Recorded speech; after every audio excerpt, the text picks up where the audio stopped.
Hiç düşündün mü? Bir gece bütün dünya aynı anda kararsa ne olur?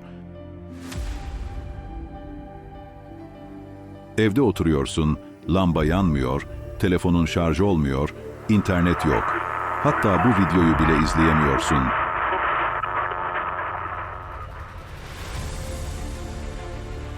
O görünmeyen, sessiz ama her yere sızmış güç olmadan modern hayatın hiçbir anlamı kalmıyor.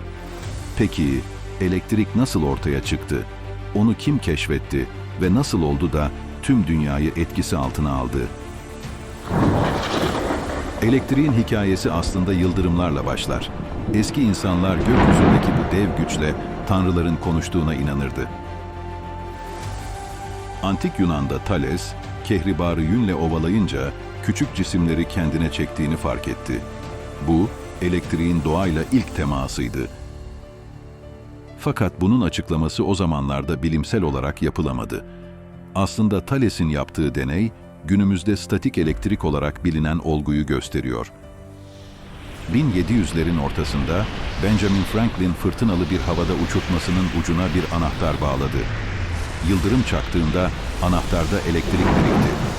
Bu cesur deneyle Franklin, yıldırımın da bir elektriksel doğası olduğunu gösterdi. Elektrik artık gizemli olmaktan çıkıyor, anlaşılabilir hale geliyordu. İnsanlar onu tanımaya başlamıştı ama henüz nasıl yöneteceklerini bilmiyorlardı. Uzun bir sessizlik döneminin ardından 17. yüzyılda William Gilbert elektriği sistematik olarak incelemeye başladı. O, kehribar dışında başka maddelerin de elektriksel etkileşim oluşturabileceğini fark etti. Bu, kıvılcımı bilgiye dönüştüren ilk adımdı. 1800'lerde ise Alessandro Volta, ilk elektrik pili olan voltaik pili icat etti. Böylece ilk defa sürekli bir elektrik akımı sağlanabiliyordu. Bugün kullandığımız volt birimi de onun adından gelir.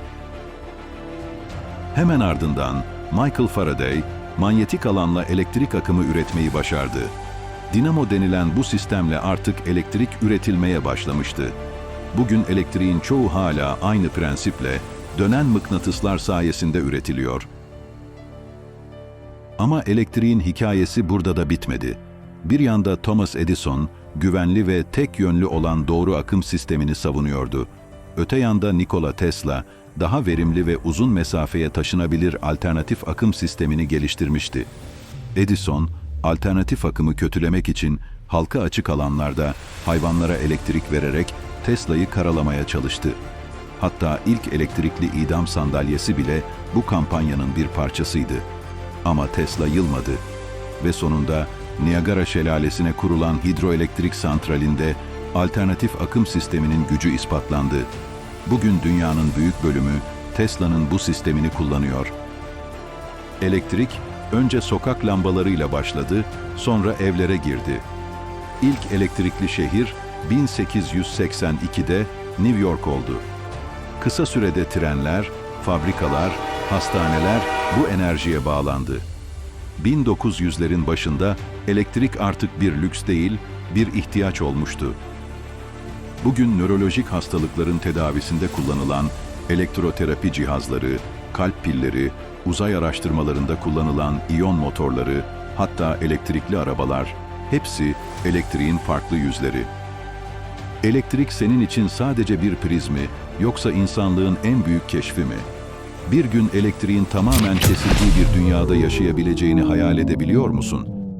Bir sonraki videomuza kadar şimdilik hoşça kalın.